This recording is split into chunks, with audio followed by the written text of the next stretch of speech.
like to start by acknowledging the traditional custodians of the land on which we live, work, and play. We pay our respects to elders past, present, and emerging, and recognise their continued connection to these lands and waterways. We acknowledge our shared responsibility to care for and protect our place and people. We're joined by Alex Elliott-Howery from Cornersmith, which is a family-run business, including a cafe, a cooking school, and the cookbooks. They have a desire to build community through ethical food choices, education, and sustainable business practice. Now, this is Alex's third visit online for us. She shared her secrets to perfect pickling, as well as sensational citrus preservations. And tonight she's talking tomatoes. So she'll guide you through the fundamentals of preserving tomatoes with recipes for red tomato relish and oven-dried tomatoes, both perfect additions to summer meals and make lovely homemade gifts. So I'd just like to welcome Alex. Thank you very much, and thank you for having me back again.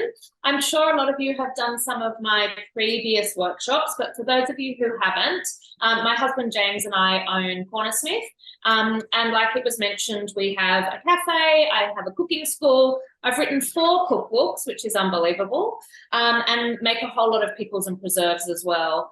I got really interested in preserving about maybe 15 years ago when I had small children at home, and I was trying to figure out, how do I use everything that we've grown in the garden? How do I, if I'm getting a veggie box and there's too much of it, how do I use excess?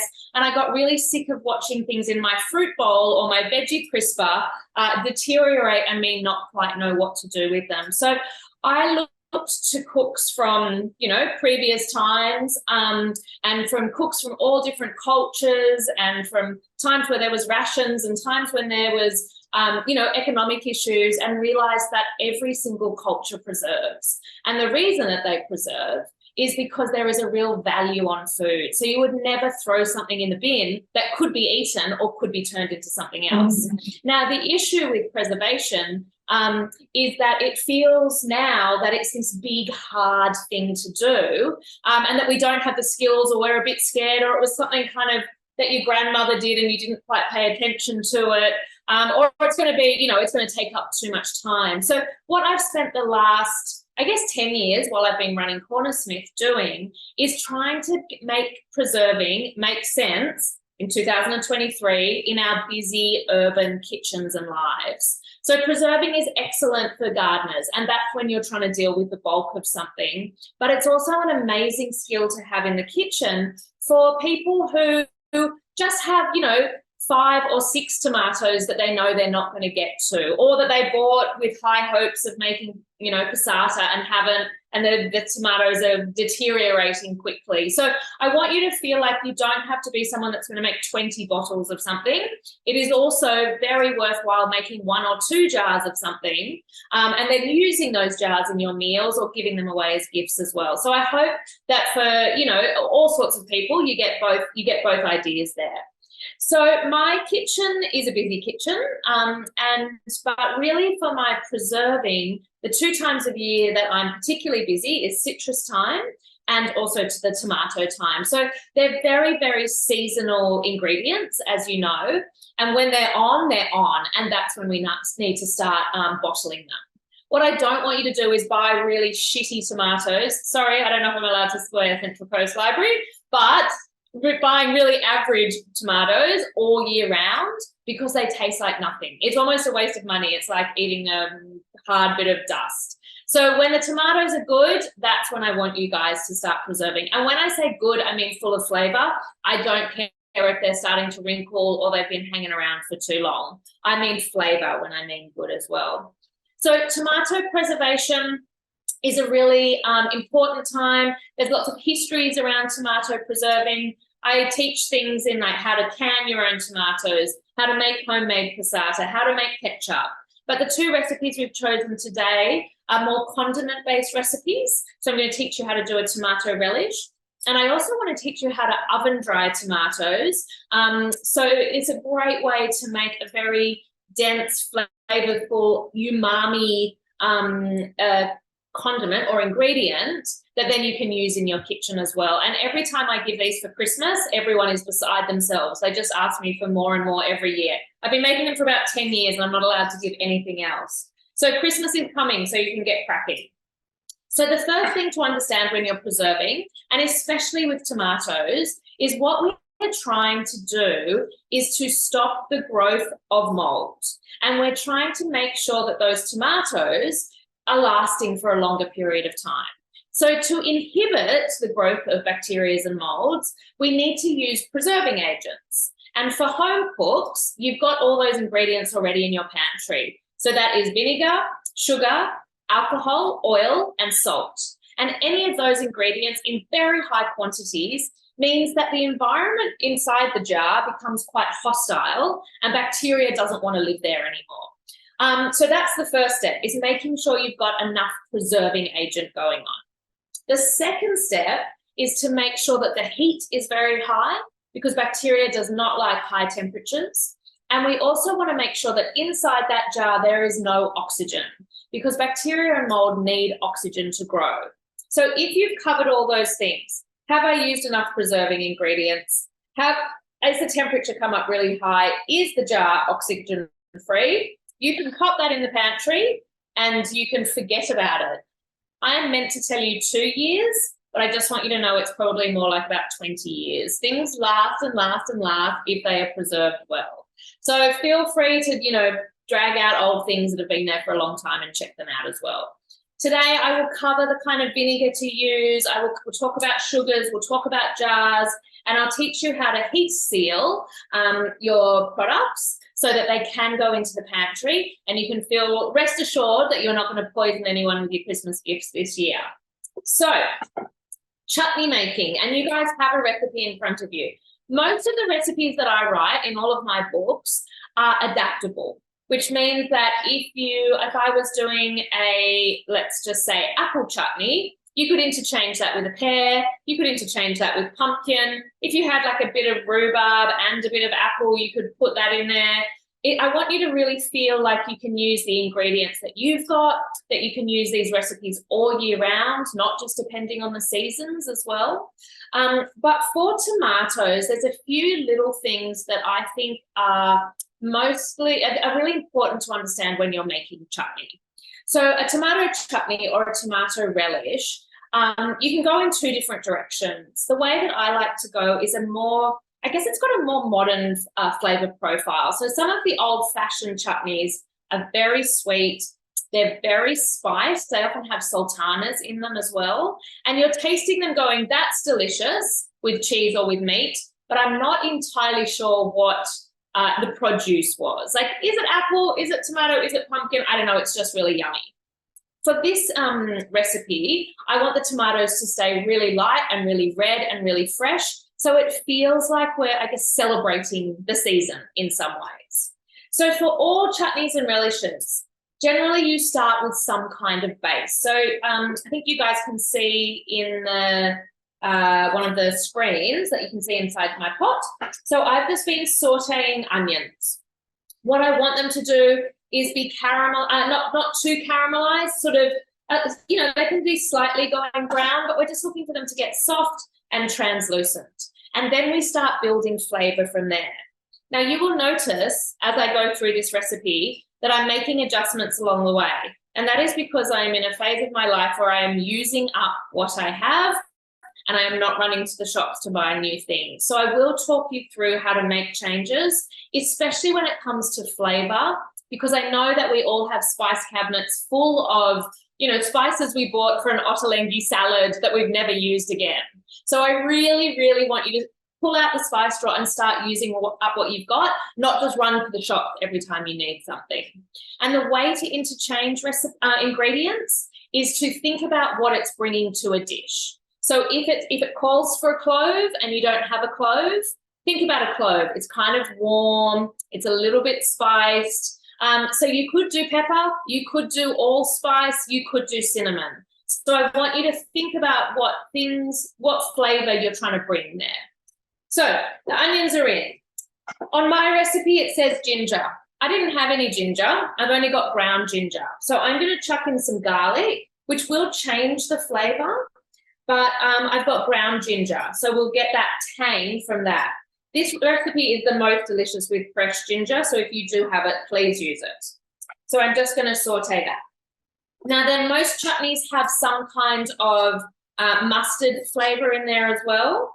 And I'm going to add in some black mustard seeds. If you had yellow mustard seeds, that would be fine. If you had a little bit of curry powder, that would also be fine as well. So we're just looking for something kind of a mustardy flavour. Now, I'm halving this recipe today because I do not need that much chutney in my home right now. But the main recipe I've given you is a 2 kilo batch. So just ignore my quantities. I'm just going a bit smaller. So what I'm trying to get here is those mustard seeds popping a little bit, that garlic getting nice and fragrant. And then we move on to the tomatoes. So let me just grab them up there over here. My trick with making tomato relish, which is different for different kinds of people or how you want the final result to be. I thinly slice my tomatoes, or these ones are kind of, I've just sort of cubed them a little bit, you know, 2 to 3 centimeters maybe. And then I sprinkled a tablespoon of salt over them. Why I did that, and I hope you can see from this screen when I lift it up, is all this liquid, I'm going to hold it up because I really want you to get the vibe. All this liquid has come out of the tomatoes. So why I do that is that if that liquid is in the pot, I have to cook that chutney for a really long time in order for it to thicken. But what I would actually like is to have a shorter cooking time, which allows my tomatoes to stay red. It allows the flavour of the tomato to really shine and not just cook out into sort of a dark, rich chutney. It keeps lighter and fresher. So if you want to skip this step, that's absolutely fine. I have a feeling the recipe says to salt it overnight. Again, I preserve in the way that suits my life. So I got home from work this afternoon at about 4, and then I salted these. So they've only been sitting for, 2 or 3 hours, and that much liquid has come out of them. So I'm just going to get rid of that liquid. You could probably try to make a Bloody Mary or something delicious out of that if you wanted to. Give it a go. And then I'm just going to add my tomatoes into the pot. And give that a mix around. Now, the kind of salt you use when you're preserving is really important. I don't want you to use salt that has anything else in it but salt. So when you are in the kitchen next, have a look on your salt packet and see what other ingredients are in there. Generally, a lot of table salts in Australia have anti-caking agent and added iodine in there. Now, iodine is good for you, but anti-caking agent is aluminium, and we don't need to be eating that.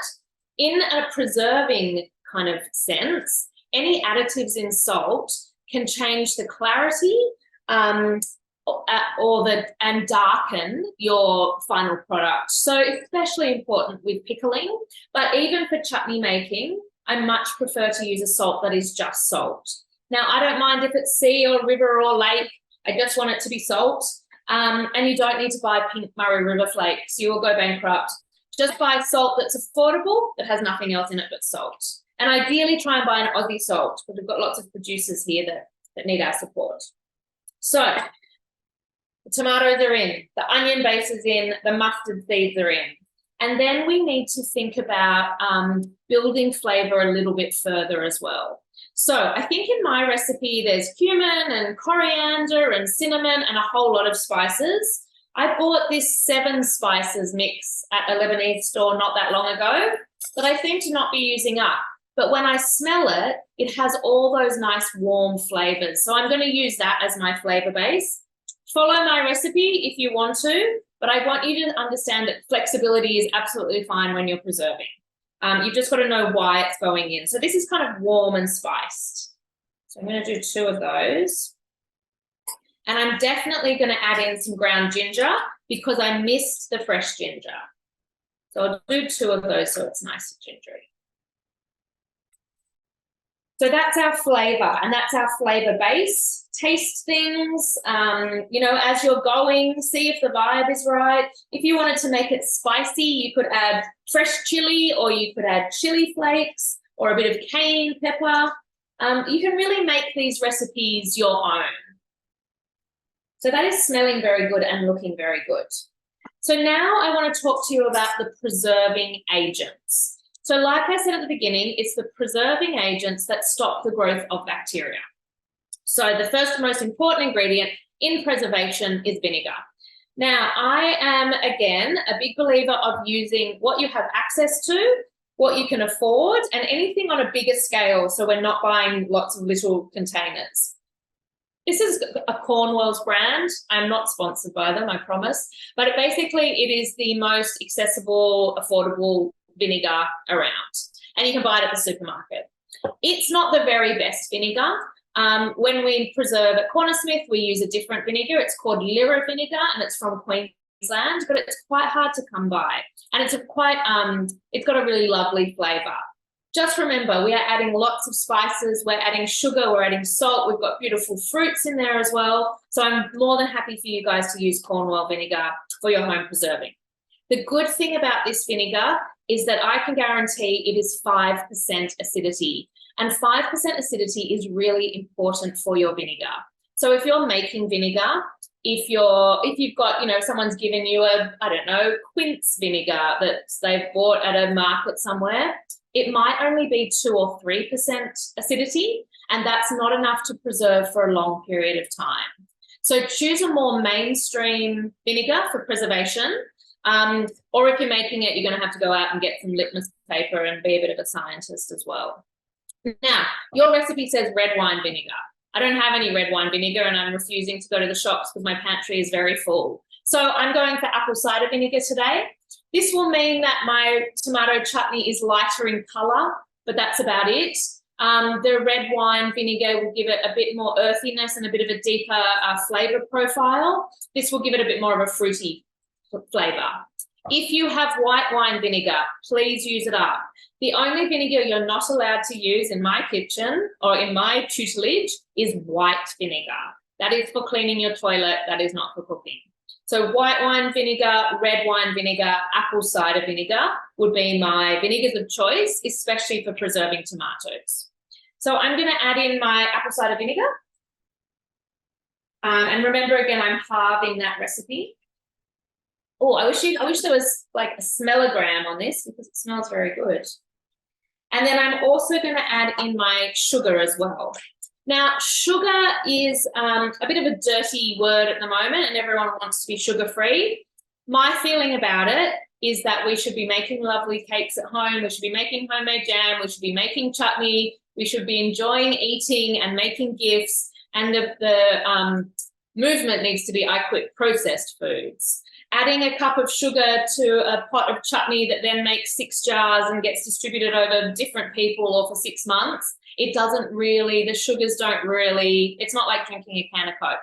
So I'm using white sugar today. My recipe that I've given you says raw sugar. So I'm happy for you to play around and interchange there. Keeping in mind, raw sugar is going to give it a nice caramelly, malty flavour. Brown sugar is quite intense, so it will taste quite malted and caramel, and it will definitely darken it. So I would use brown sugar more if I was making a plum chutney, where that colour and that flavour will enhance it. With the tomatoes, the brown sugar could be a little bit too much. And so the sugar is going to go into the pot as well. We are going to dissolve those things. Now, I don't have the recipe in front of me. I'm going by my feelings, so I hope I haven't missed anything. Probably just salt. Keeping in mind the tomatoes were salted. So I'm just going to add a little bit of salt, and I will taste again.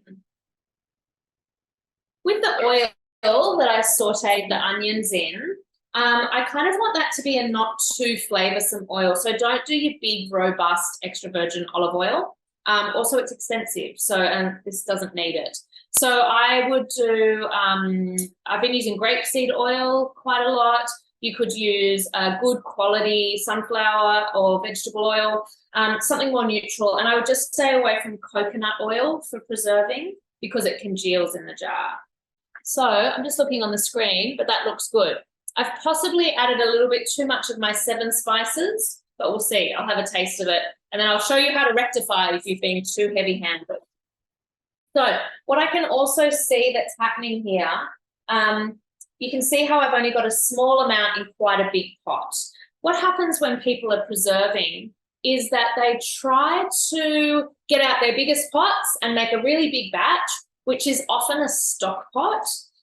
Now, stock pots are made to have liquid, and you want liquid, and you don't actually want too much evaporation. When you're making chutneys or you're making jam, you actually do want evaporation. So I don't know if you guys can see easily, but the shape of this pot is fluted.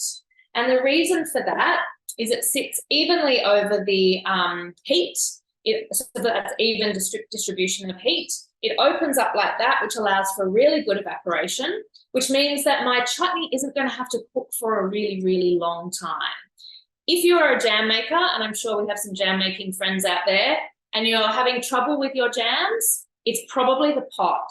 So what I would like you to do is go shallow and wide rather than narrow and tall. I'll just show you my other favorite pot, which is this guy. So you can see how wide the surface area is. That is a big, big trick to getting well-cooked chutneys and well-cooked jams. So wider surface area and more shallow as well. Feel free to put any questions about pots in the chat, because for chutney making, whatever chutney you're making, it doesn't even need to be tomato. It's one of the main things that I think really improves is when you get your pot right. You will also see that I'm using a spatula. This is a heat-proof spatula, and I love it for jam making and chutney making because it allows me to really make sure there's no spices or sugars crystallizing up there, and you get a really good, you're able to kind of scoop underneath to avoid any burning as well. So if you have one or you find one, grab it because they're really good. And I will do a shout out. Both these things are Kilner, who make really great preserving equipment if you're in the market. Again, not sponsorship, just what I use. So our chutney is going to simmer away, and you'll be able to see through the video there that the liquid will start to evaporate out of there, and we'll end up with this nice glossy, sort of saucy chutney. What we're looking for is no puddling at the top. We're looking for the surface to be heavy.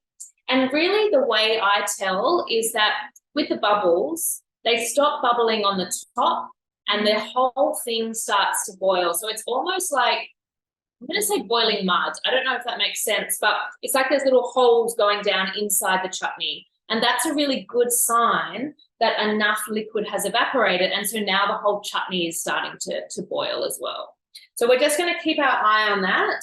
And I'm hoping, with fingers crossed, that it will be ready by the time we've dried our tomatoes as well. So what we might do is move on to the tomatoes and then come back for questions about chutney, just so I make sure everyone gets all the information they need. It's smelling really, really good. I'm slightly upset about that I put too much 7 spice in, but I'm going to let it go. All right, recipe number 2. Now, this is, like I said, this is the thing that everyone waits for every year, and it's not difficult to make at all, but you need, please don't come home from work at 7 o'clock on a Tuesday night and try and make this. You will lose your mind. So it's a weekend job, and it does take quite a lot of tomatoes. So especially good if you see a box of them really cheap at the markets or the supermarket or wherever you shop, or if you've got too many in your garden. I don't care what kind of tomatoes you use. You will have preserving teachers telling you need to use, organic heirloom tomatoes. Good for you. I can't afford those tomatoes. So I'm more than happy for you to use Romas, just the regular tomatoes. If you've got heaps of cherry tomatoes in your garden, use them. Just use what you have. And I want preserving to be really accessible to everybody. So preserving tomatoes in this way basically what we're trying to do is extract as much moisture as we can out of the tomato, because bacteria needs moisture to grow. This recipe is like triple layer of preservation. So you can honestly leave it in your will to your grandchildren, because it will go on and on and on. It's really hard for anything to go wrong in this recipe. What I want you to think back to, and I'm assuming everyone here is in their 40s or above, is the 90s, when sun-dried tomatoes were on everything. I can see a lot of nodding going on. What we are doing here is making that, but we're making it more delicious. So it's not going to taste like a bit of shoe leather. It's more like your semi-dried tomato rather than the early 90s very chewy dried tomato. So the trick to it is that you cut your tomatoes into a shape that resembles a sun-dried tomato. And think about it, it's going to shrink down a lot. If you do that size, it's going to take a really, really long time. And then you've got this big tomato. So for something that kind of size, I'd probably cut it into thirds. Then you've got a couple of options. And I'm hoping, oh yeah, you guys can see that. I've got this, which is just a regular baking tray. And then I've popped a wire wrap on top. And why I like doing that is that I feel like I get good airflow underneath the tomatoes as well. So basically, I'm just going to pop these up like that. If you wanted to, you could brush a little bit of oil onto the wire tray or onto the tomatoes if you're worried they're going to stick. And we're going to just make sure they're separated out so they're not all piled on top of each other. And again, I don't mind what tomatoes you do. Obviously, the better flavoured tomatoos, you'll get a better ending product. But because they get very intense in the low oven in flavour, they're all good. Even the really crappy tomatoes end up being delicious. Now I'm just going to sprinkle a little bit of salt on top of those. And again, we're doing salt that doesn't have anything but salt in it. There's probably an amount on my recipe, but I'm very happy for you to cook with your vibes. Just one little trick I want to tell you, it's a diversion, but when a chef says a pinch, we do not mean 2 fingers. We mean 5 fingers. Your food, thank you. Your food is going to taste so much better now. So get your pinches out. So these then go into a very low oven. Now, generally, if you're dehydrating something, it's around 60 to 65 degrees. If you have a dehydrator, get it out and put it on. The issue I have with dehydrators is that they churn through quite a lot of energy. So there's, you're being sustainable in one place and then not in the other. Get your dehydrator out if you have one. In the oven, get your oven as low as you can possibly go. So my home oven actually only goes to 100. So I do it on 100.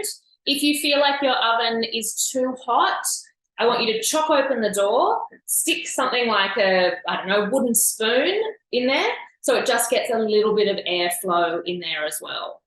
While they're in the oven, what they're doing is any moisture is coming out of there. They're intensifying in flavour, and they're going to end up being dried. Now, it depends how dried you want them is how long you need to leave them in the oven.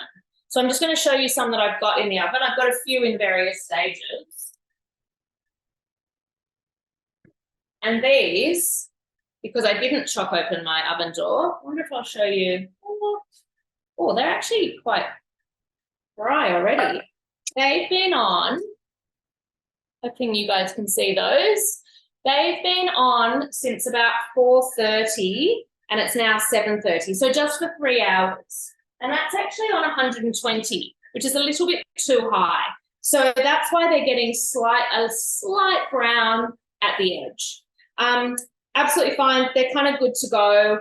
I would like you to keep it as low as possible or chop open that door a little bit as well to get really good airflow. What you're looking for is for your tomato to have a little bit of texture in there. I don't want it to be a tomato chip, so you want there to be a little bit of movement in there as well. They're not too bad. So that's been 3 hours. I've got the best ones to show you though. If these ones I did much lower, and I did them in my work oven, and they were quite flat. So I kind of gave them a little bit of a squash halfway through. And that was more on about 60 to 65 degrees. And you can see here, these ones, I've actually just done them on baking paper on a tray. So while I really do enjoy this, because I think you get good flow around it, if you can't be bothered to do this, or if you don't have a tray or whatever, I'm more than happy for you guys to just put some baking paper down. So they are really lovely and dried, but I'll just hold one up. You can still see that there's a little bit of texture in there as well. So it's not a complete crisp. So once you've got your tomatoes, however they have ended up being dried, I will actually slide those in the oven now so that can keep on presenting. I don't have to stay up till midnight. Having said that, if you wanted to, you could do it in stages and just leave them in the oven overnight. So you can either leave your oven on really low if you trust it. I don't trust my oven. Or just turn your oven off. So often if I've like roasted a chicken or something, with the residual heat, I'll slide the tomatoes in, and then, you know, they stay in there for a while. The next day I cook something else. I then put the tomatoes in again. So they can come in and out of the oven. It's absolutely fine. Think about all those places that dry tomatoes outdoors in the sun. They're not going in and out of the fridge. They're just slowly drying over multiple days. Instead of sunshine, we're using the oven. If you have access to amazing sunshine, please use it. But we also have a lot of insects in Australia and unpredictable weather. So I would rather, this is a safer method. I've got a friend who dries tomatoes on her dashboard in her car in the middle of summer, just on the wire racks on the dashboard, just drives around. So feel free to give that a go as well. All right, so we've got these. Now they could go into a container just like that, and you can store them in the fridge. However, if you want to make them a little bit more delicious and a little bit more fancy and make them a really lovely gift and make them last longer, we're going to do another couple of steps for that. And basically it's almost like a pickle. So if anyone's pickled before, what you're doing is you're making a flavoursome vinegar brine, which is then going to go over the tomatoes, and that's going to be another level of preservation. So I've got a mix here of apple cider vinegar and water. So it's not too intense, it's a softer acid. I don't think it's going to need much more salt, but you could definitely add some salt if you wanted to. And then we just need to put a tablespoon of sugar in there as well. And again, I would just use caster sugar or something like that. I'm just going to turn that on heat.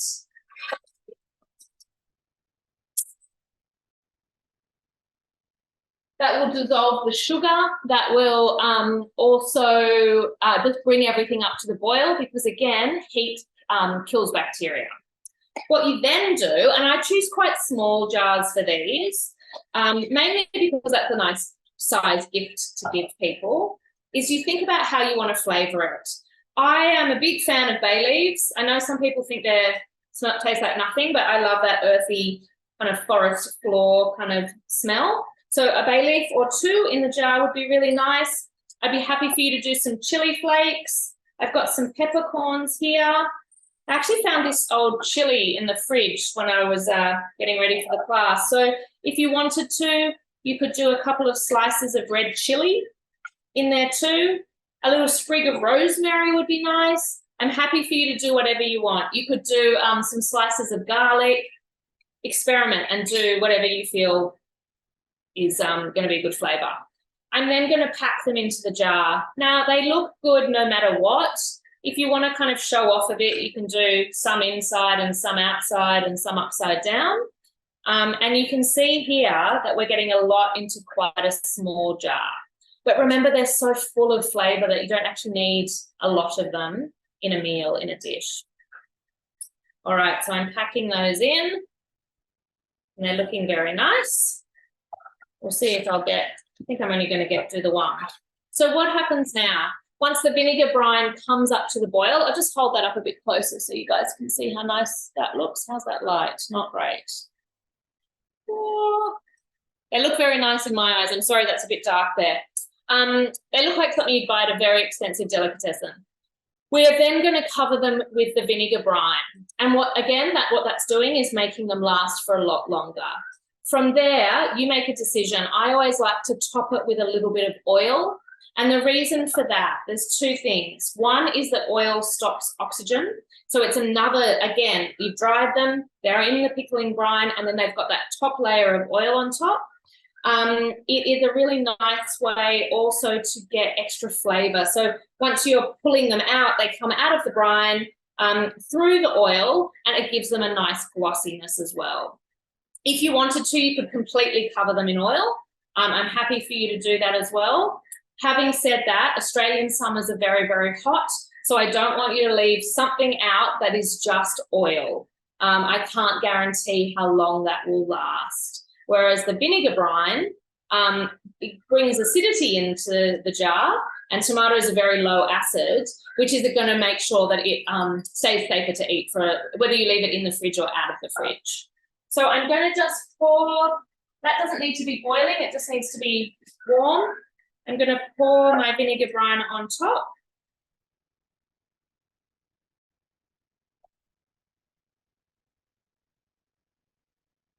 Just to there. And then I'm going to top that with oil. And you can use an olive oil, you can use a mixed oil. I'm happy for you to choose what you'd like there. They look very, very good. I'm hoping I shine this light on them.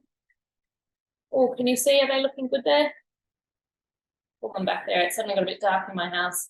So you can see the peppercorns there, you can see the herbs, you can see all the tomatoes. What I am going to do is I can see a big air bubble, which basically means that there's no brine or oil, it's just got caught. And I'm just going to release that out, because if there's something that doesn't have any brine on it, again, that's where you can run into some problems. What I don't have is the oil or the vinegar brine or any tomatoes touching the inside of the lid. So I do want there to be a little bit of a gap there.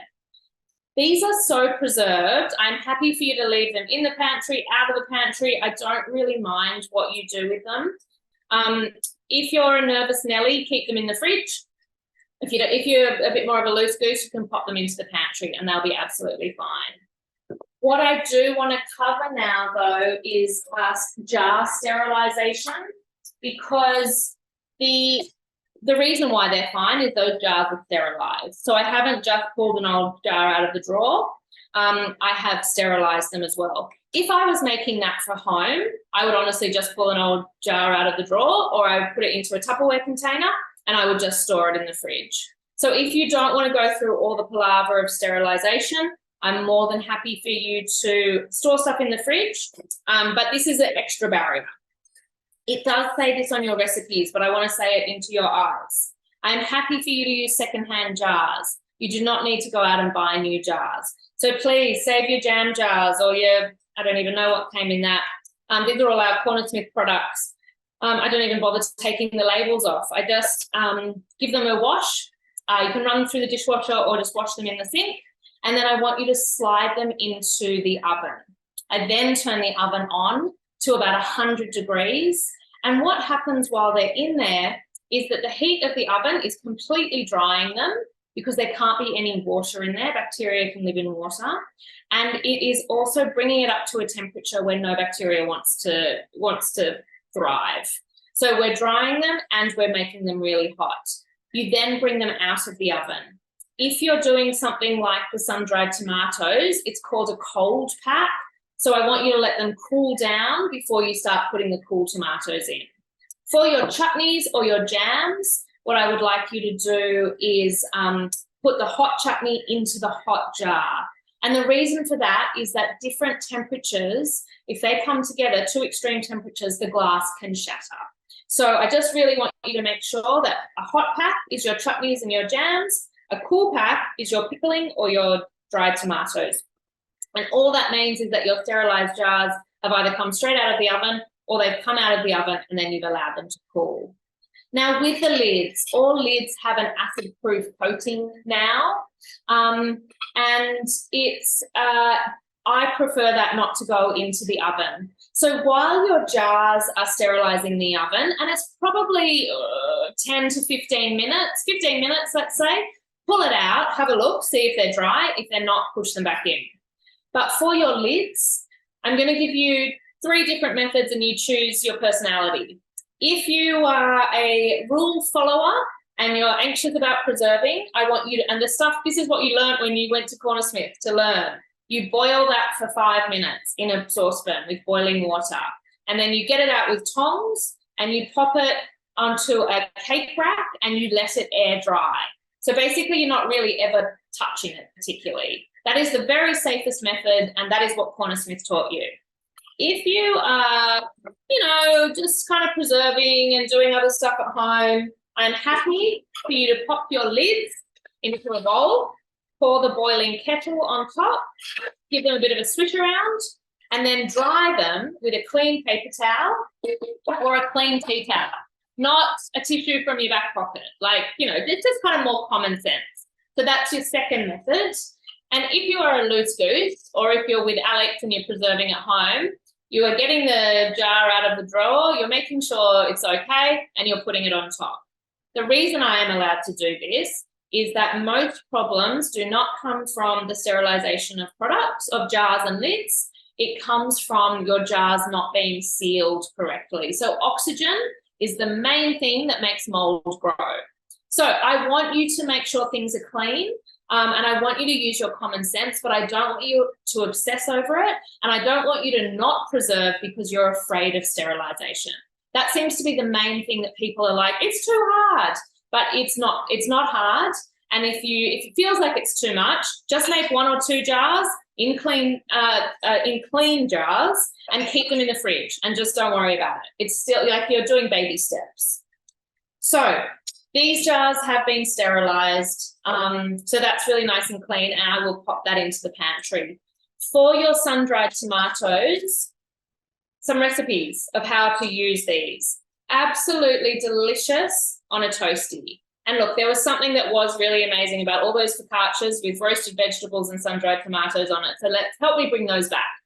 I often do a really simple pasta where I just put very thinly sliced sun-dried tomatoes, a little bit of chili. If you had capers or black olives, that would be delicious. Lots of olive oil and cheese of your choice. So whether that's ricotta or Parmesan cheese or mozzarella, I don't mind. Amazing on a pizza. Please use these up on pizzas. They're really, really good as well. And they just bring, there's something that if you were sauteing onions and your dish needed a bit more flavour, a bit more intensity, you can definitely thinly slice that up and almost use, I don't want to say a stock cube, but it's like a punch of umami. It just brings flavour to things. And again, obviously delicious on an antipasto board. It'd be great on a burger. Toasties are always good. So experiment with that. It's really yummy. Now, what I'm hoping we can see here is that this is thickening up a bit. So hoping that's visible. The bubbles, it still needs a little bit more cooking time, and I am going to taste it, even though I don't love tasting things on camera. Excuse me, everybody. I'm not as elegant as Nigella Lawson while she does this. I might actually even just turn away for a second. Yum. The 7 spice is fine. It's really delicious. So what I'm tasting for there is vinegar, which I can taste, definitely. I can definitely taste the tomatoes. I can taste the garlic. I can taste the ground ginger. When you're tasting with preserving, actually with any recipe, it's a really good idea to look at the recipe, look at all the things that you've put in there and see if you can taste them. If you can't taste them, it probably means it needs a little bit more in there. What I do find with preservation is that a lot of people say, oh, it tastes so vinegary. But I really don't want to hear that because it needs to taste vinegary at this stage. Hot vinegar is quite intense. We also need a high amount of vinegar to keep our tomato chutney safe. So what happens over time as it sits in the jar is that the vinegar mellows out and softens and the flavour develops. So it's almost like you don't want it to be too delicious in terms of spices at the very beginning, because over time, as it sits in your cupboard, the flavours get more and more intense and the vinegar softens out a little bit. So you've kind of got to be like a fortune teller, I guess. Think about it into the future. A true preserver does not eat their tomato relish in summer. They save their tomato relish until the depths of winter when they're missing tomatoes and they haven't seen one in their house for some time. We're not really living like that anymore, and I can't really make you do anything, but it will get better with time. So if you can allow your relishes to sit at least for a month, they will get better and better. Sometimes we have stuff that's been sitting around for about 18 months and it is mind-blowing. And that's when you start to understand that, you know, true preservers let things sit in order for flavour to develop as well. Now, this is not quite ready, but I'm also mindful that we have time, and I want to make sure there's time for questions. So I'm going to do something. You're going to pretend that this is really, really ready. I mean, it's not far, but it's still a bit too puddly on the top. But what I want to show you is, this is called, I want you to pretend that's a very hot jar that's just come out of the oven. This is called a jam funnel or a chutney funnel, and it just allows for really easy jar filling. When you are filling up a jar with your hot, glossy chutney, I would say that's probably got about another 15 minutes to cook, 20 minutes to cook maybe. We're going to put it into the jar. If you're making gifts, maybe take the old labels off, but otherwise it doesn't really matter. What I want is for you to fill the chutney up to just, you can see here, there's the thread of the jar. I want you to fill it up to the thread. I don't want the chutney touching the inside of the lid. And the reason for that is that when this jar seals, what needs to happen is that the lid needs to be able to dip down inside. It needs to come down. And if there is chutney sitting up against that, the lid may not seal. So I'm just giving that a poke again to get rid of any air bubbles. I would, if it was dirty, if you didn't have one of those, make sure you wipe around the rim and then the lid goes on. When you have all of your jars filled with well-cooked chutney, can I just add? What I want you to do is heat seal them. Now, you do have this information on your recipes, I hope, and if not, I will send that through. But basically what heat sealing does is that it allows our chutney, this jar to be completely sealed, and to that means that there's no oxygen in there and it can last really, really well. So the process for this, there's two different options. One is that if your jar is really, really hot and your chutney is really, really hot, you can pour it in there, get the lid on quick sticks, and the residual heat from the chutney will force the lid to start puffing up, and that's a really good sign. And then as it cools, a vacuum forms inside and it sucks the lid down. And so when you open that jar, you will hear a pop. That is a sealed jar, so it's definitely dipped down like that. There's kind of no give, there's no movement or jiggle underneath that lid. The issue I have with just letting that seal itself is that, again, our summers are very, very hot. And I found that I've lost product. So if you're going to do bulk, I would really recommend doing this next canning process. If you're just doing a couple of jars and you can guarantee that that has sealed, by all means, please go ahead. That's absolutely fine. Check it the next morning and make sure that lid is dipped down. Now, for the rest of you, or if you're feeling a bit unsure, what I'd like you to do is get a big pot, and in the bottom of the pot, I want you to pop a tea towel. Just a folded up old tea towel goes into the bottom, and then your jar full of chutney go inside. So we'll just pretend that one is as well. We then cover that with water. So I would cover that with quite hot water because the jars are hot, but if they'd cooled down, I would put cool water on. And I want those jars to be underwater like that. I then want you to put that onto the stove and bring that to the boil. While it's boiling, what's happening is the inside temperature is coming up into a very, very high zone. And any oxygen that is in there, that is still inside that jar, is getting forced out. So you'll start to see these little air bubbles coming out because of it being underwater, coming out of the jars. As the time is going on, and this probably would need to boil for about 15 minutes, the lid slowly starts to puff up because the pressure is forcing the oxygen out and it's pulling the lid up as well, so it's puffing the lid up. After the 15 minutes, you turn the stove off. Can I just clarify, it's 15 minutes from when the water starts boiling, not 15 minutes from when they go in. After the 15 minutes, you turn the water off, you let them sit. If you have preserving clamps, get them out of the pot. If you don't, you just let them sit until they're cool enough to come out. They then come out of the pot and they go down onto the bench. I don't want them to go onto a very cold bench, so you can see I've put that down on a wooden board. Again, think about, you don't want hot going onto cold. So if you had a marble bench top, put down a wooden board or a tea towel first. Now the lid is puffed up and it's really, really hot. As it's cooling down, a vacuum forms inside and it brings the lid down with it like that. Again, that's creating the seal. When you break that seal, you will hear a pop.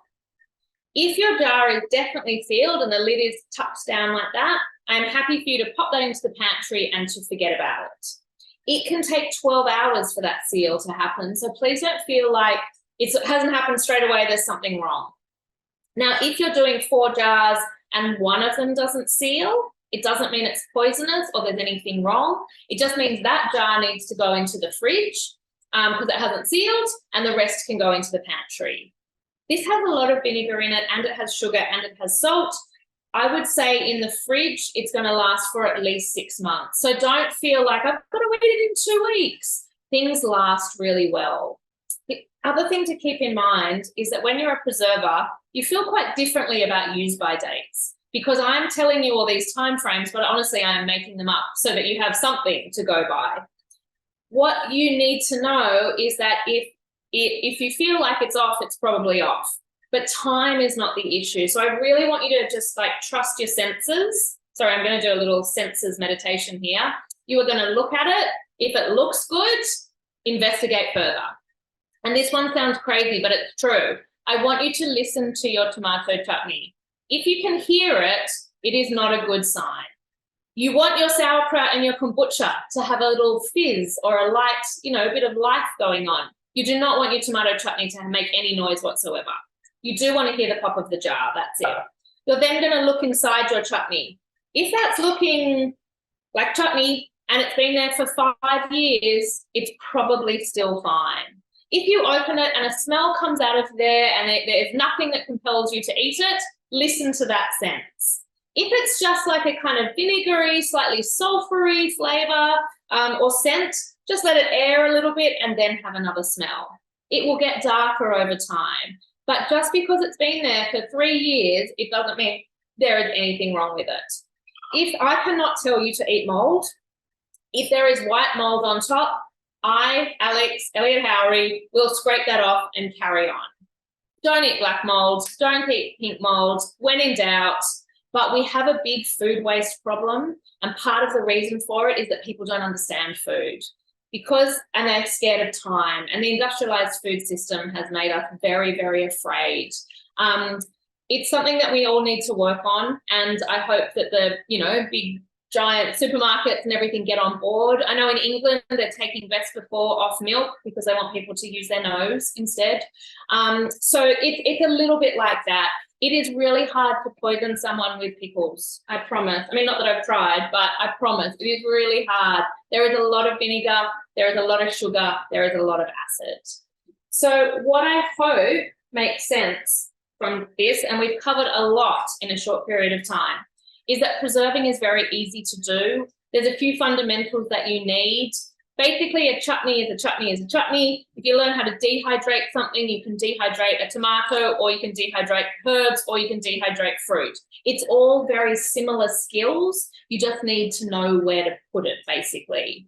Tomato season is coming. It hasn't hit yet, but I would really recommend taking these recipes and using them over summer, so over January. February is really when tomatoes are at the best. It's kind of at the end of the season. So that's when I would really get bottling.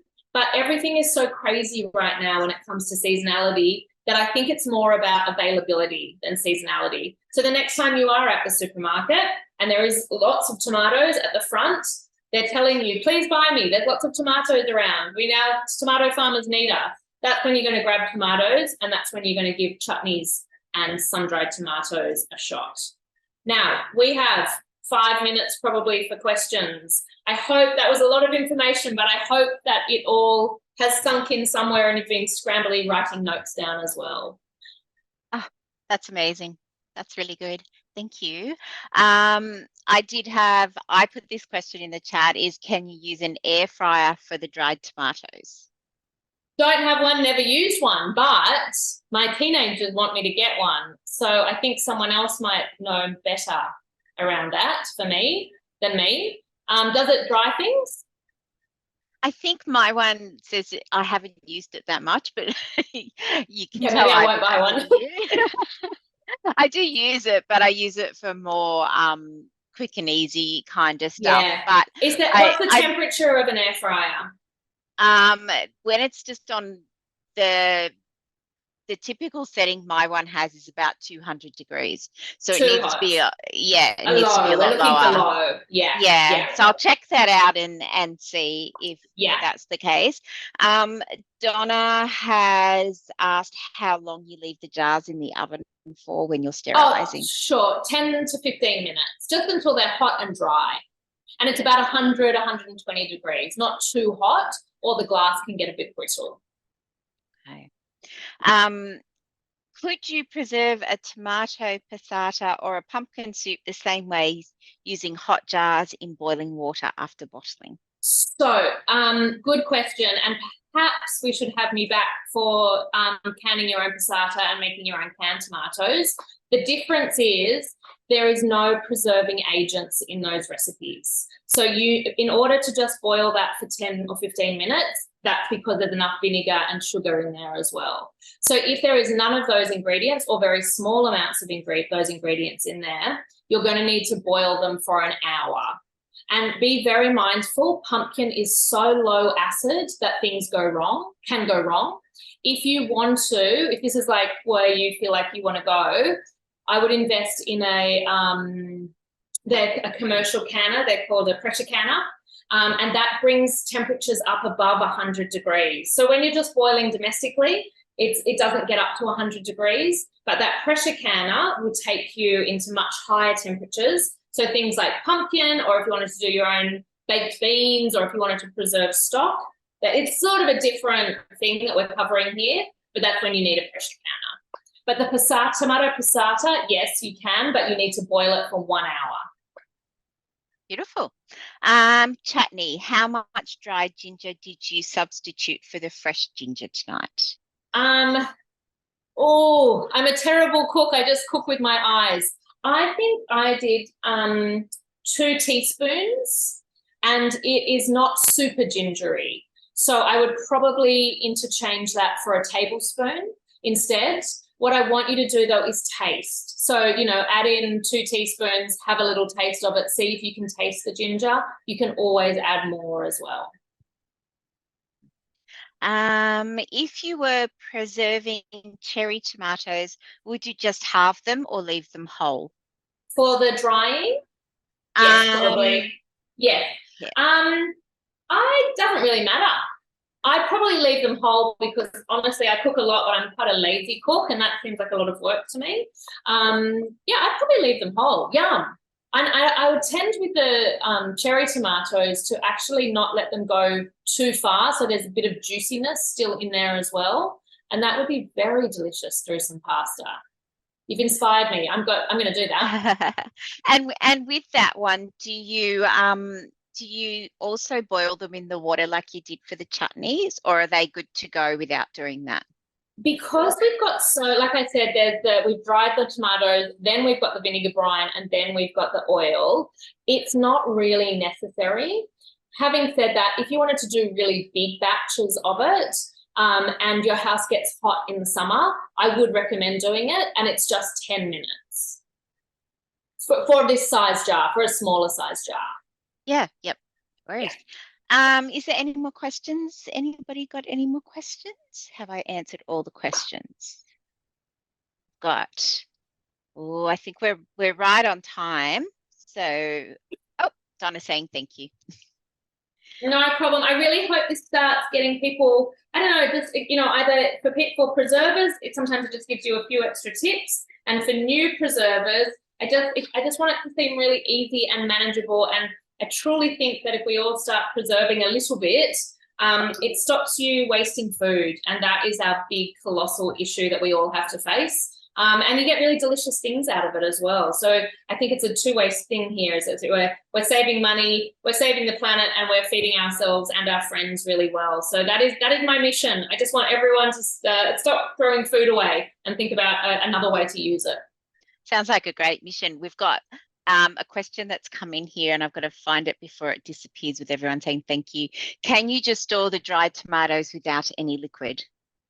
Absolutely. And I would keep them in a container in the fridge. They're not completely dried. So bacteria will eventually grow on them. Don't leave them just in the pantry because mold will grow. Keep them in the fridge. I can't guarantee how long they'll last. It depends how long you've dried them for. But my guess would be 4 to 8 to 12 weeks. Sorry, that's not helpful at all. Until white mold grows on them. And that seems to be all of the questions in there. Thank you very much, Alex. It's been great as always. Thank you very much, everybody. So thank you so much, everybody. Happy preserving, happy tomato season. Hope to see you again.